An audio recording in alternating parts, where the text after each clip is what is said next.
Hello guys, ഇന്ന് ഞങ്ങളുടെ വീട്ടിലോട്ട് കസിൻസ് ഒക്കെ വരുന്നുണ്ട്. ഇത് ഞങ്ങളുടെ ദീപമായും ഫാമിലിയാണ് വരുന്നത്. ദീപമായും ഫാമിലി ഓൾറെഡി എത്തിയിരുന്നു.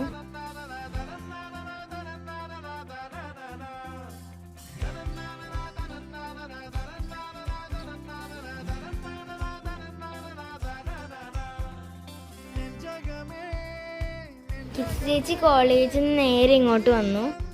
ഇതിൻ്റെ ഇടയ്ക്ക് അന്യ ചേച്ചിയും വന്നിരുന്നു. വെല്ലിച്ചൻ വരുന്ന ഞങ്ങൾ ആരും പ്രതീക്ഷിച്ചില്ല. വല്യമ്മയുടെ മുഖത്ത് നല്ല എക്സൈറ്റ്മെൻ്റ് ആയിരുന്നു. ഞങ്ങളും ഭയങ്കര സർപ്രൈസായി വെല്ലിച്ചൻ വന്നതിൽ.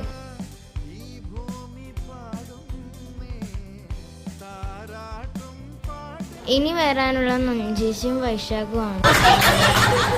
അവരും